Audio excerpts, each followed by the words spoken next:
Hello दोस्तों, आप सभी का स्वागत है आपके अपने YouTube channel science math classes पर। और आज की वीडियो में हम ज्योमेट्री में जो चतुर्भुज करने वाले हैं उसका ये दूसरा क्लास है। इसका एक क्लास कंप्लीट हो गया है। उसमें मैंने कुछ बेसिक बातें आपको बताई थी।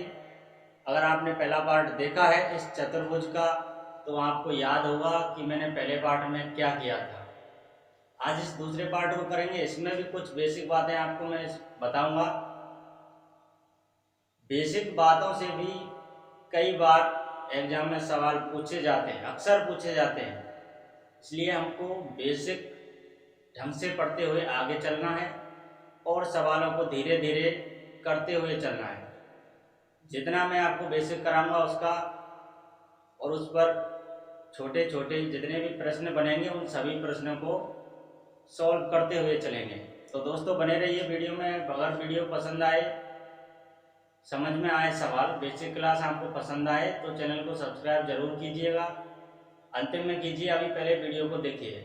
क्लास पसंद आए तो सब्सक्राइब करना है, अन्यथा नहीं करना है। अगर आपको पसंद आए तो ही आपको चैनल को सब्सक्राइब करना है। फालतू का क्यों सब्सक्राइब करते हो? बेकार में आपके पास नोटिफिकेशन आएगा और आप परेशान होंगे। अगर आपको पसंद आए, अगर लगे आपको ये कि हाँ ये चैनल हमारे कुछ काम का है, इस पर हम कुछ सीख सकते हैं, तो ज़रूर सब्सक्राइब कीजिए और लाइक भी करना है और कमेंट भी करना है। और दोस्तों के साथ इस वीडियो को शेयर भी कीजिए अगर आपको पसंद आ जाए तो चलिए मैं सीधा आपको ले चलता हूँ चतुर्भुज के पार्ट नंबर 2 पर। पहला इसका कंप्लीट हो गया है। अगर नहीं देखा है तो डिस्क्रिप्शन बॉक्स में इसका लिंक दिया हुआ है पहले पार्ट का, आप वहां पर जाकर उस पहले पार्ट को देख लीजिए। अगर ज्योमेट्री में आप कुछ भी नहीं जानते, पहली बार पढ़ रहे हैं इस ज्योमेट्री को, तो बिल्कुल आसानी के साथ समझ में आएगा। उसके लिए आपको क्या करना है कि शुरू से देखना है, पहले पार्ट से और अंतिम पार्ट तक जितने भी इसके पार्ट बनेंगे चतुर्भुज के, सभी वीडियो को आपको देखना है।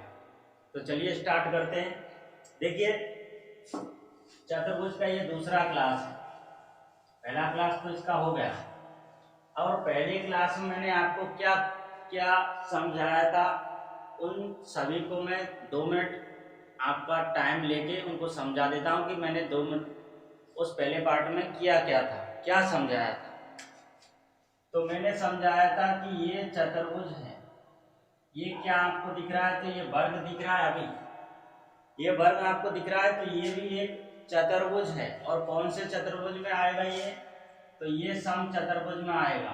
सम चतुर्भुज में आएगा। क्यों? क्योंकि इसकी चारों साइड बराबर हैं। और अगर इसको ही कान पकड़ के मैं ऐसे खींच दूं यूं, तो ये कुछ ऐसे बनेगा, ऐसे। तो ये भी सम चतुर्भुज है। इसका मतलब है कि वर्ग भी सम चतुर्भुज में आएगा। इसका एक स्पेशल नाम है वर्ग, जो सम चतुर्भुज है। तो इसका नाम है सम चतुर्भुज। सम चतुर्भुज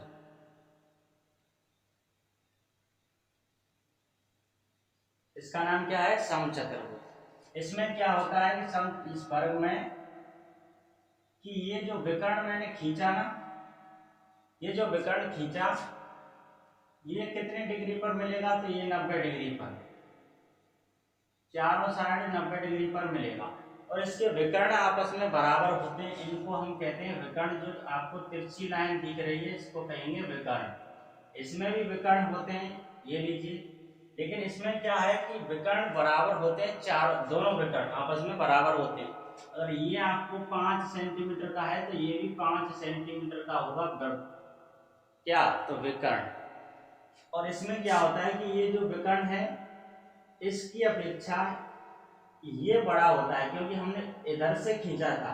तो ये विकर्ण बड़ा होगा और ये विकर्ण अगर हम जितना इसको खींचेंगे ये उतना ही पास आता चलेगा। इसका मतलब ये छोटा होगा और ये बड़ा होगा। अगर ये विकर्ण 10 सेंटीमीटर का है तो 5 इधर हो जाएगा, 5 इधर हो जाएगा। अगर ये 8 का है तो 4 इधर और 4 इधर। जितना इधर होगा उतना ही इधर होगा। ये बात बिल्कुल करेक्ट। अगर ये 5 इधर होगा तो इधर भी 5 होगा। इसलिए आपको समझना क्या है कि वर्ग में दोनों विकर्ण बराबर होते हैं और सम चतुर्भुज में ये होते नहीं। एक बात और बताया था मैंने, समांतर चतुर्भुज, ये क्या है, समानांतर चतुर्भुज बताया था। तो ये है एक आयत, ये क्या है, आयत। तो आयत सम चतुर्भुज में आएगा कि नहीं आएगा? तो बिल्कुल नहीं आएगा। क्यों सम चतुर्भुज में? इसलिए नहीं आएगा क्योंकि इसकी चारों साइड बराबर नहीं है, इसकी लंबाई और इसकी चौड़ाई बराबर नहीं है, बल्कि इसमें तो है वर्ग में तो चारों साइड बराबर होती। अब क्या होता है कि इसका जो विकर्ण है आपस में, ये दोनों बराबर होंगे कि नहीं होंगे, आप बताइए। तो बिल्कुल आपस में होंगे, ये विकर्ण आपस में बराबर जरूर होंगे। तो ये सम चतुर्भुज में नहीं आएगा, ये समानांतर चतुर्भुज में आएगा। अगर इसके दोनों साइडों को मैं खींच दूं ऐसे, तो ये भी कुछ ऐसे बनेगा, देखिए इस टाइप से बन जाएगा, दिख रहा है आपको। तो इसका नाम क्या है? तो इसका नाम है समानांतर चतुर्भुज, समानांतर चतुर्भुज। और इसका एक नाम है, वो है आयत, आयत है ना। और इसके क्षेत्रफल के लिए मैंने क्या बताया था? इसके क्षेत्रफल के लिए मैंने बताया था, सम चतुर्भुज के क्षेत्रफल के लिए क्या बताया था? सम चतुर्भुज के क्षेत्रफल के लिए बताया था 1/2 गुणा पहला विकर्ण और ये दूसरा विकर्ण, ये बताया था सम चतुर्भुज के। तो ये तो समानांतर चतुर्भुज, समानांतर चतुर्भुज है, ये इस पर लागू करेंगे वर्ग। देखिए कैसे करेंगे, अभी मैं आपको बताऊंगा। ये बात मैंने पहले वीडियो में आपको बता दी, इन सभी की चर्चा हमने पहली क्लास में कर ली। अगर देखिए ये 4, अगर इसको बढ़ा लीजिए, 8 है, ये 8 है, ये 8 है और ये भी 8 है, चारों साइड बराबर होती है इसकी। और अगर विकर्ण निकालना है तो कैसे निकालेंगे विकर्ण? तो √2 इंटू भुजा, ये विकर्ण निकालने का फॉर्मूला होता है। और कैसे होता है वो मैंने पहले वीडियो में आपको समझा दिया है। भुजा इसकी 8 और इंटू √2, तो ये हो जाएगा 8√2 विकर्ण। विकर्ण कितना हो जाएगा इसका? 8√2। क्लियर ना? अगर इसका क्षेत्रफल निकालेंगे तो क्षेत्रफल के लिए फॉर्मूला क्या है? क्षेत्रफल के लिए वैसे वर्ग का फॉर्मूला होता है भुजा गुणा भुजा, यानी भुजा स्क्वायर। अगर इसको करेंगे तो 8 का स्क्वायर करना है आपको 64 आ जाएगा। लेकिन एक दूसरा फॉर्मूला, अगर ये सम चतुर्भुज है तो इसके लिए हम 1/2 इंटू पहला विकर्ण और दूसरा विकर्ण गुणा दूसरा विकर्ण भी यूज कर सकते हैं। कैसे? इसका आंसर क्या है? 64, जो भुजा स्क्वायर से हमने निकाला था। ठीक है, अब देखिए हमें इस फॉर्मूले से निकालना 1/2 गुणा d1 इंटू d2, ये भी सम चतुर्भुज के लिए है फॉर्मूला। अगर ये वर्ग सम चतुर्भुज है तो ये फॉर्मूला बिल्कुल काम करेगा। 1/2 इंटू d1, पहला विकर्ण क्या है इसका? अभी हमने निकाला था तो 8√2 था, और दूसरा भी विकर्ण 8√2 होगा क्योंकि दोनों विकर्ण इसमें समान होते हैं। 1/2 इंटू 8√2 दो बार है, 1 2, तो दो बार कीजिए। 1/2 गुणा 8 का स्क्वायर 64 इंटू 2 से ये रूट खत्म है 2, और 2 से आप 2 को काट सकते हो, 64 आपका क्षेत्रफल आ जाएगा। तो बोलिए भुजा स्क्वायर हमने किया था जब भी 64 आया था, और इस फॉर्मूले से किया है जब भी 64 आया है। इसका मतलब कि ये दोनों फॉर्मूले एक ही हैं, क्योंकि वर्ग सम चतुर्भुज में आएगा। क्लियर? अब चलिए, अब मैं कुछ आपको आगे सिखाता हूँ और इसका कुछ बेसिक सीखते हैं। इतनी बात तो हमने पहले वीडियो में आपको बता दी थी। अब देखिए आगे क्या है। ये अगर ये सम चतुर्भुज है, आपको पता है, अगर ये सम चतुर्भुज है तो ये 90 डिग्री पर है, ये भी 90 डिग्री पर होगा, और ये भी 90 डिग्री पर है, ये भी 90 डिग्री पर। सम चतुर्भुज है तो उसका प्रत्येक कोण 90 डिग्री का होगा। आप इसको नोट बना के लिखिए, अपनी कॉपी में लिखिए, और उससे पहले आप अपने माइंड में लिखना कि सम चतुर्भुज में, सम चतुर्भुज में, सम चतुर्भुज में प्रत्येक कोण 90 डिग्री का होता है, 90 डिग्री का होता है। और दूसरी बात आपको याद क्या रखनी है, यानी चतुर्भुज के, चतुर्भुज के सभी अंतःकोणों का योग, अंतःकोणों का योग 360 डिग्री होता है। कोई भी चतुर्भुज ले लीजिए, उसके अंतःकोणों का योग कितना होगा, तो 360 डिग्री। देखिए ये समचतुर्भुज है, इसके सभी कोणों को देखिए जोड़ के 90 90 90 90 90 4 बार है, तो 90 इंटू 4 कीजिए, 9 चौका 36 और 1 0, 360 डिग्री हुआ कि नहीं हुआ।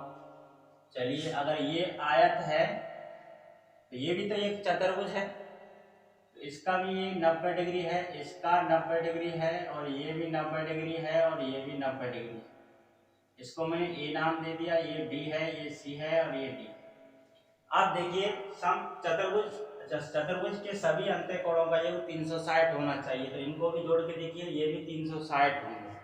इसमें क्या होगा कि एक नोट और याद रखनी है, क्या कि समानांतर चतुर्भुज में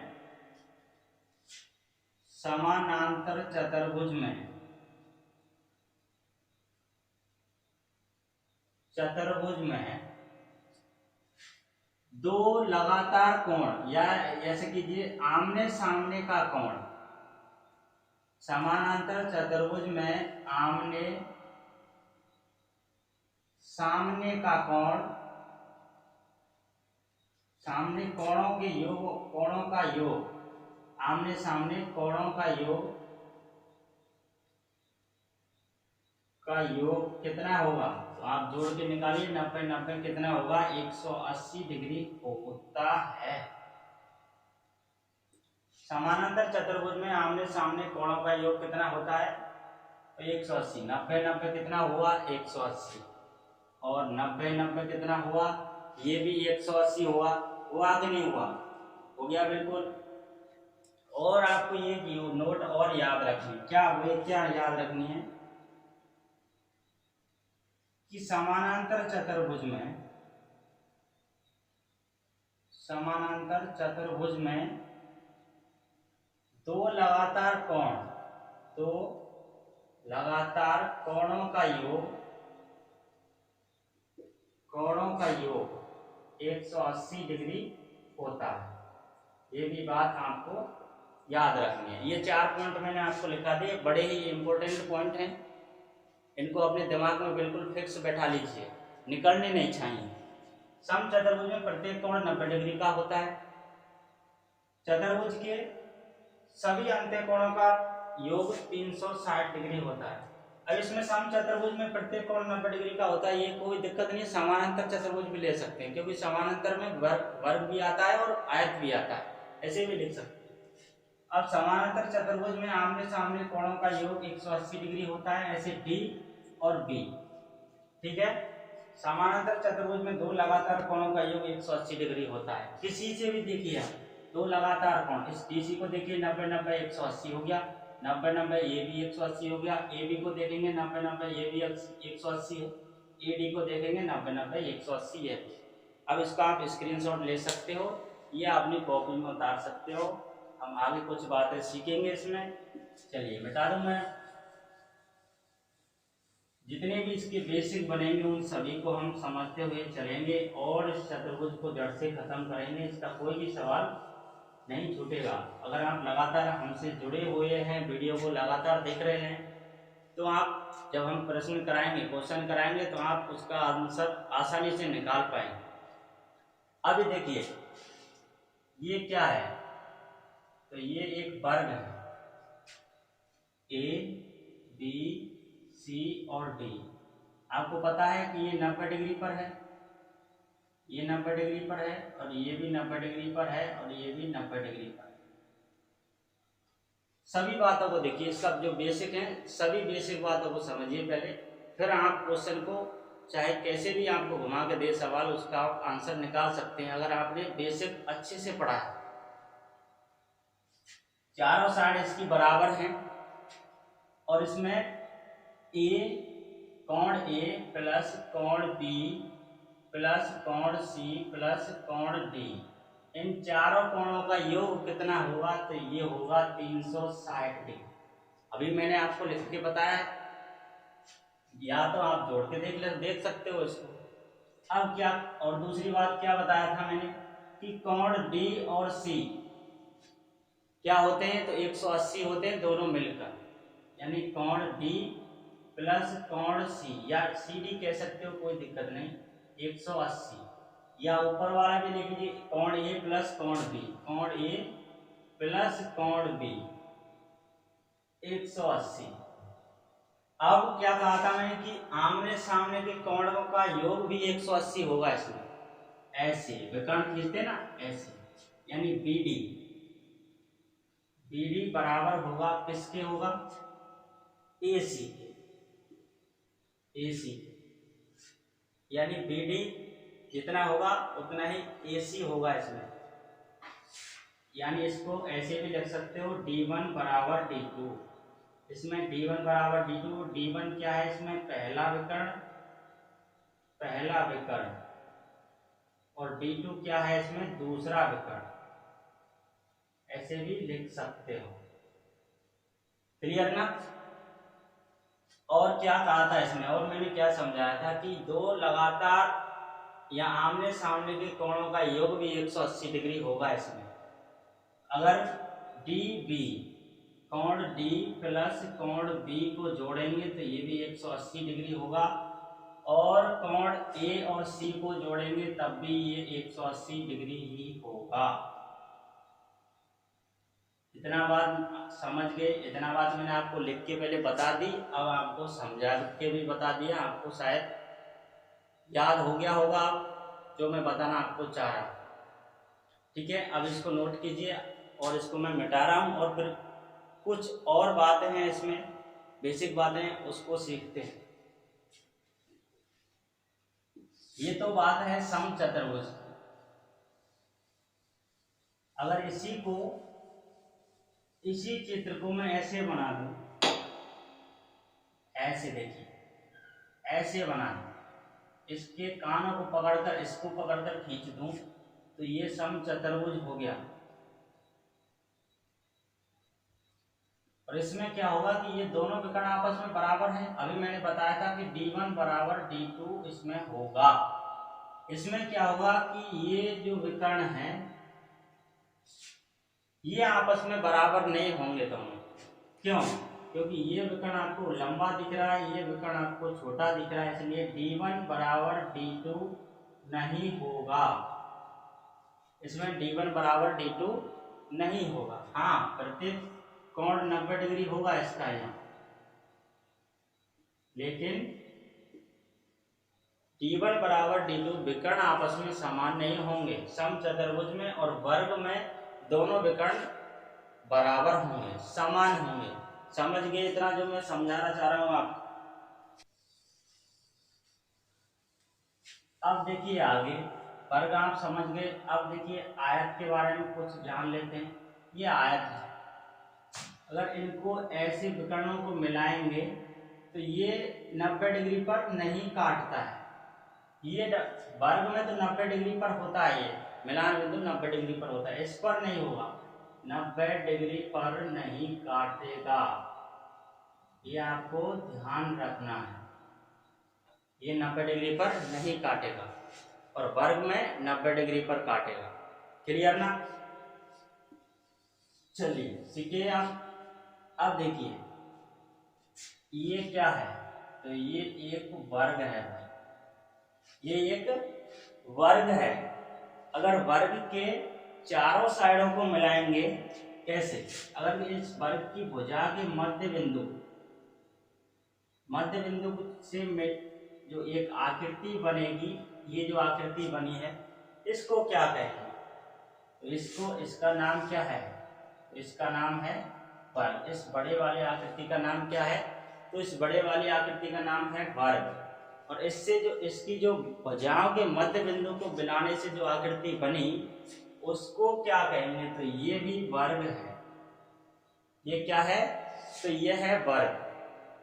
अगर वर्ग तो आप समझ गए। अगर इस आयत को ले लूं मैं, आयत ले लिया और आयत के भुजा के मध्य बिंदु को मैं मिलाऊं, ऐसे ऐसे मिलाऊं, तो ये जो आकृति बनी ये क्या है? वैसे इसका नाम जो अंदर है, बाहर है, उसका नाम तो आयत है।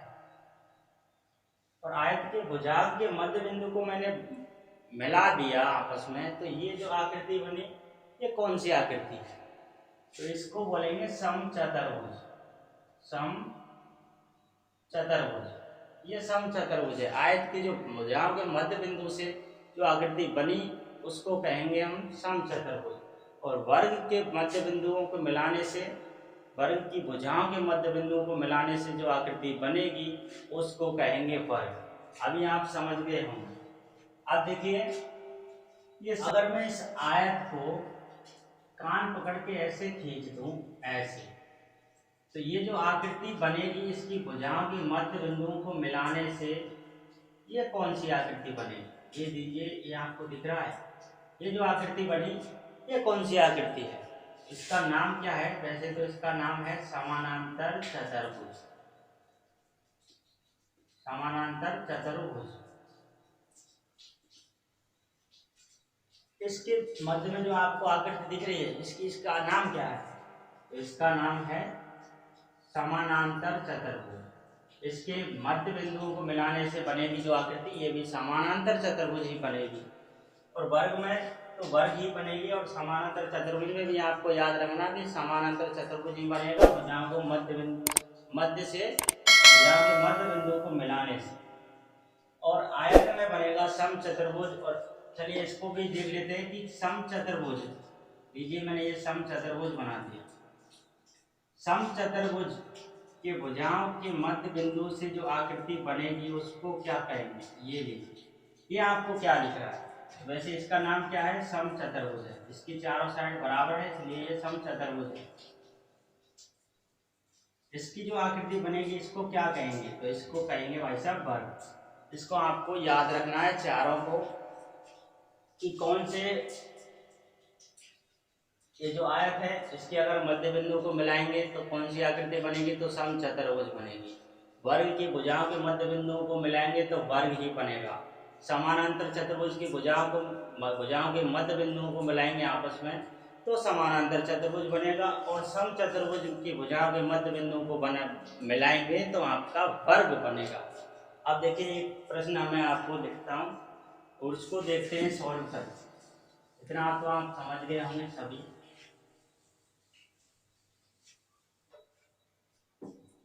देखिए, ये वर्ग है और इसका क्षेत्रफल मैं दे देता हूं a, और ये जो आयत है इसको सही से बना देते हैं। ये जो आयत है इसका क्षेत्रफल मैं दे देता हूं b। क्षेत्रफल इनका है a और क्षेत्रफल है b। ये वर्ग है और ये आयत है। इसका अगर परिमाप बराबर है दोनों का, इसका ऐसे लिखिए, दोनों का परिमाप बराबर है तो किसका क्षेत्रफल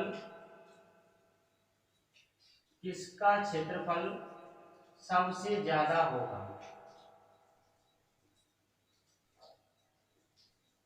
ये लीजिए, इतना बढ़िया सवाल मैंने आपको लिख दिया है कि वर्ग और आयत का क्षेत्रफल a और b है, दोनों का परिमाप बराबर है तो किसका क्षेत्रफल सबसे ज्यादा होगा? तो इसमें आपको याद रखना है कि वर्ग का क्षेत्रफल आयत के क्षेत्रफल से बड़ा होगा। अगर परिमाप बराबर है दोनों का तो वर्ग का क्षेत्रफल आयत के क्षेत्रफल से बड़ा होगा। अगर इसी को मैं आपको चेंज करके लिख दूं, चेंज कैसे करके लिख दूं कि अगर यहाँ पर परिमाप बराबर था, आपके क्षेत्रफल बराबर कर देता हूं इसका। देखिए, ये इस सवाल को आप समझ लिए ना, ये वर्ग है, ये एक वर्ग है। अगर इसका क्षेत्रफल a है और ये जो आयत है इसका क्षेत्रफल b है, ये क्या है, आयत। दोनों का सेम सवाल है, लेकिन इसकी जो भाषा है उसको चेंज करते हैं। दोनों का पहले परिमाप बराबर था, अब के क्षेत्रफल को बराबर कर दिए। दोनों का क्षेत्रफल बराबर है तो किसका परिमाप ज्यादा होगा? किसका परिमाप ज्यादा होगा? सवाल चेंज कर दिया मैंने, थोड़ा सा चेंज किया, आयत की जगह क्षेत्रफल लिख दिया, क्षेत्रफल की जगह आयत लिख दिया। अब इसमें क्या है कि दोनों का क्षेत्रफल अगर बराबर है तो किसका परिमाप ज्यादा होगा? तो बताइए, क्या वर्ग का परिमाप ज्यादा होगा? वर्ग का परिमाप और आयत का परिमाप। अब बताइए, पहले सवाल में क्या था कि दोनों का परिमाप बराबर था तो किसका क्षेत्रफल सबसे ज्यादा होगा? तो हमने बताया था आपको वर्ग का क्षेत्रफल ज्यादा होगा। अगर दूसरे सवाल में दोनों का क्षेत्रफल बराबर कर दिया तो किसका परिमाप ज्यादा होगा? तो इसमें आयत का परिमाप ज्यादा होगा। अगर क्षेत्रफल बराबर है दोनों का तो आयत का परिमाप ज्यादा होगा। अगर परिमाप बराबर है तो वर्ग का क्षेत्रफल ज्यादा होगा आयत के क्षेत्रफल से। आया जो मैंने आपको कुछ बताया, समझ में आ गया होगा। दोस्तों आज की वीडियो को बस यहीं पर ख़त्म करते हैं। इसको आपको याद रखना है, अपने माइंड में सेट कर लेना है। 1 से 2 बार आप पढ़ लीजिए, आपको याद हो जाएगा। वैसे तो यहीं पर आपको याद हो गया होगा। अगर दोनों का परिमाप बराबर है तो किसका क्षेत्रफल सबसे ज़्यादा होगा? तो वर्ग का। अगर क्षेत्रफल बराबर है तो किसका परिमाप ज़्यादा होगा? तो आयत का परिमाप ज़्यादा होगा। ये आपको सवाल देगा एग्जाम में, तो आपको देख के मार देना है, कंफ्यूज नहीं होना है। आज की वीडियो को बस यहीं पर रहने देते हैं, मिलते हैं आपके साथ नेक्स्ट वीडियो में और जल्दी ही मिलेंगे। आपको प्रतिदिन वीडियो अपलोड हो रही है, आप उसको देख सकते हो आसानी से और इस ज्योमेट्री को और भी सरल बना सकते हैं। जो भी छात्र या छात्रा ज्योमेट्री को सीखने की उम्मीद को खो चुका है, वह उम्मीद को जगाने के लिए मैं इस क्लास को बना रहा हूं और आपको इसका कॉन्सेप्ट ऐसे समझा रहा हूं कि आपको समझ में आए। जितने भी इसके छोटे छोटे जो पॉइंट हैं, छोटे छोटे बिंदु हैं, उन सभी बिंदुओं को मैं आपको लिखाते चल रहा हूं। आप अच्छे से उसको पढ़ रहे होंगे, ध्यान दे रहे होंगे और समझते हुए चल रहे होंगे, मुझे उम्मीद है। तो वीडियो आपको पसंद आई है तो इसको चैनल को ज़रूर सब्सक्राइब कीजिए, हमको सपोर्ट कीजिए और ज़्यादा से ज़्यादा इस चैनल पर विद्यार्थियों को जोड़ें, ताकि हमारा जो साइंस मैथ क्लासेस परिवार है वह बड़ा होता जाए धीरे धीरे। वीडियो को यहाँ तक देखने के लिए धन्यवाद।